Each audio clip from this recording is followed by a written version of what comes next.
हमारे ऊपर प्रभु की कृपा है, ये हम कैसे पहचाने? ये 8 लक्षण प्रकट होने लगते हैं जिसके ऊपर प्रभु की कृपा होती है। हमारे ऊपर प्रभु की कृपा है, ये हम कैसे पहचाने? तो ये 8 लक्षण प्रकट होने लगते हैं जिस पर हरिजू की प्रियाजू की कृपा है। पहला, घोर अपराध करने वाले के प्रति भी दया की भावना, शांति पहला लक्षण है। भाव में भी पहले शांत भाव है।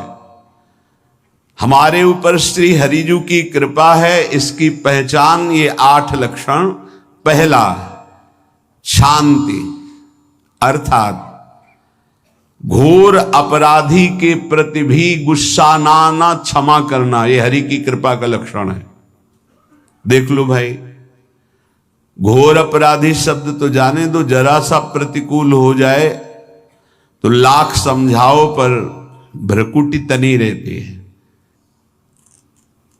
भला ऐसा है? अपराधी पर भी क्षमा का भाव होना, ये हरि कृपा पात्र में ही होगा, अन्य में नहीं। तो अगर अपने हृदय में ऐसा लगे कि ऐसा नहीं है तो हरिजू से प्रार्थना करनी चाहिए कि कृपा करो, मेरे में सामर्थ्य आवे। दूसरा, अनुसूया, वो किसी भी के प्रति कभी भी कोई दोष दर्शन ही नहीं करेगा। दोष कथन, दोष श्रवण की तो बात जाने दो। अनुसूया, दूसरों के गुणों में दोष ढूंढना ये नहीं होता। हरि कृपा पात्र में ये नहीं था। ये सब भजन के नाश करने वाले, जैसे पहला अपराधी पर क्रोध कर देना, तो माया ने भेजा इसीलिए था कि तुम्हारे साथ व्यवहार ऐसा करे कि तुम क्रोध करो। क्रोध करोगे तुम्हारी ऊर्जा शक्ति नष्ट हो जाएगी, अध्यात्म में जो चलने की थी। और कहीं तुमने संकल्प कर लिया तो भजन शक्ति नष्ट हो जाएगी। तो अगर भजन बल है तो गया, जरूर उसको दंड मिलेगा, पक्का मिलेगा, 100% मिलेगा, लेकिन आप खाली हो गए। ना भजन करने की वृत्ति रहेगी और ना भजन रहेगा, दोनों बात। अनुसूया, किसी के सद्गुणों में दोष देखना, गुणों में दोष ढूंढना, ये हरि कृपा पात्र में नहीं होता। ये बहुत मंगलमयी बातें हैं जिससे हमारा भजन मार्ग पुष्ट होता है। तीसरा, वो बाहर से और भीतर से पवित्र रहता है, हरि कृपा पात्र। शौचाचार का ज्ञान होना चाहिए, वस्त्र आपके पवित्र होने चाहिए, ये बाहरी जल रज आदि के द्वारा बाहरी पवित्रता। और निष्कपटता, निश्चलता, सत्य भाव, ये अंदर की पवित्रता है। अगर कपट है, छल है, असत्य है तो हृदय मलिन रहता है। भीतर और बाहर से पवित्र रहना, इसमें खास बात क्या है? भीतर और बाहर से पवित्र रहने में, भीतर और बाहर से सदैव पवित्र कौन रह सकता है?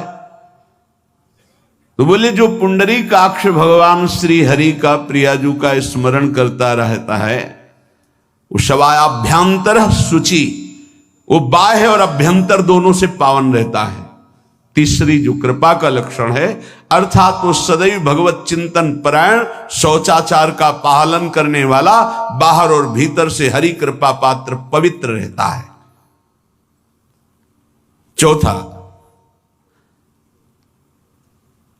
ऐसे कार्यों का अनुष्ठान न करे जिनमें हमारा भजन छूटता है, जिनमें सत्य छूटता है, जिनमें भगवत भाव छूटता है। जैसे आपके ऊपर कृपा हुई, आप भगवत मार्ग में चल रहे हैं, अब आप ऐसे संसारिक कार्यों का अनुष्ठान कर रहे हैं जिनमें आपकी चित्तवृत्ति बिल्कुल भगवत विमुख हो रही, तो जीवन का लाभ क्या होगा? लाभ तो है भगवत स्मरण सहित। जैसे कल एक ने प्रश्न किया कि मैं खाता तो नहीं हूं लेकिन मांस के दुकान में मांस बेचता हूं, होटल आदमी, क्या उचित है? ये उचित कैसे हो सकता है? तुम और भी तो व्यापार कर सकते हो। जरूरी है धर्म का पालन करने की इच्छा करते हो, धर्म आचरण करते हो, ऐसा नहीं। तो विरत बहुकर्मा, उन कर्मों से हमें विरत रहना है जो हमारे धर्म के विरुद्ध है, जो भजन के विरुद्ध है। हरि कृपा पात्र ऐसे कर्मों का अनुष्ठान कर ही नहीं सकता। अपने भजन का फल देखना भगवत कृपा पात्र की, सबको प्रदान कर देना। हिम्मत है? अपने भजन, इतनी मेहनत से किया हुआ भजन, भजन होने के बाद, हे प्रभु इस भजन का फल हो, सर्वे भवन्तु सुखिना सर्वे सन्तु निरामयः। यहां तो कहते महाराज एक माला रोज आपके लिए करता हूं कि आपकी बीमारी ठीक रहे, तो शेष किसके लिए करते हो प्रभु? शेष क्या? अगर इष्ट और गुरु के लिए तुम्हारा है कि एक माला करते तो फिर इतनी माला करते तो हमें क्या होगा?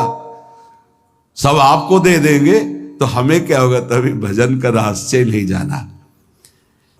छठवां, अपने भजन से अपने लिए कुछ भी ना चाहना, और दूसरों की तो बात जाने दो, दूसरों से कुछ ना चाहना ये तो ठीक है, अपने भजन से अपने लिए कुछ ना चाहना है हिम्मत। देखो ये हरि कृपा पात्र में हिम्मत होती है। अपना भजन अपने प्रयोग में ना लाना, इसका भी आंतरिक रहस्य है। अपने प्रयोग में आप शरीर को लेकर के बोलेंगे, अगर स्वरूप को लेकर तो प्रयोग की कोई वहां जरूरत ही नहीं, स्वरूप पूर्ण काम है, वहां कोई अभाव नहीं। जब आप कोई भाव अपने लिए करेंगे तो देह भाव होगा, देह भाव से किसी विषय की मांग होगी। विषय पूर्ति भजन का फल नहीं होता, भजन का फल होता विषय निवृत्ति। बहुत जोर की बात है, कैसे समझ में आए?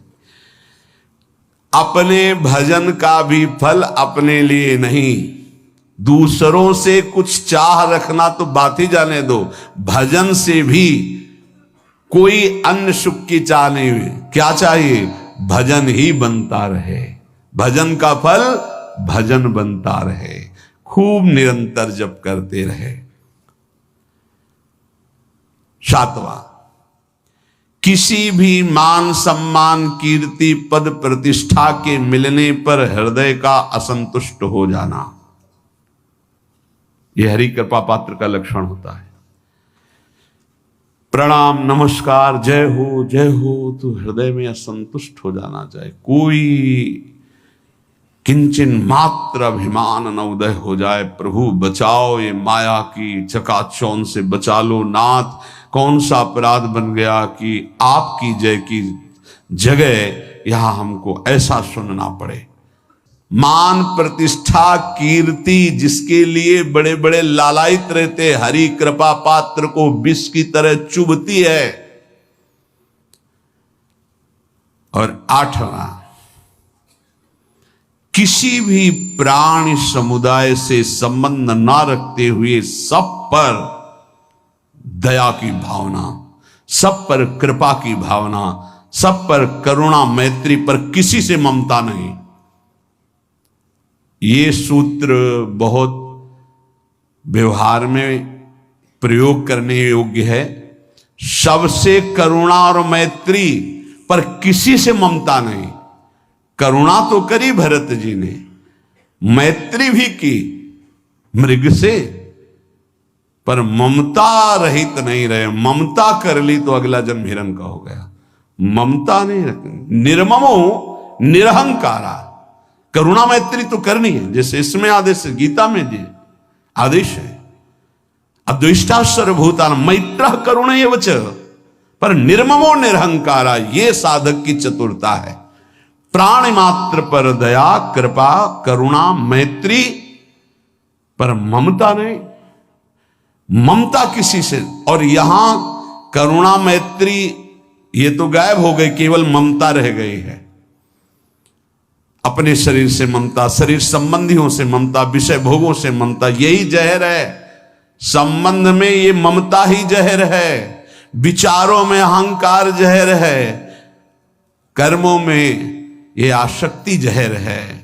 इसी जहर को मिटा दे तो जीवन मुक्त महापुरुष कर्म करते हुए, विषय सेवन करते हुए, वार्ता करते हुए, विचार करते हुए, बिल्कुल जहर रहित उसका जीवन हो गया।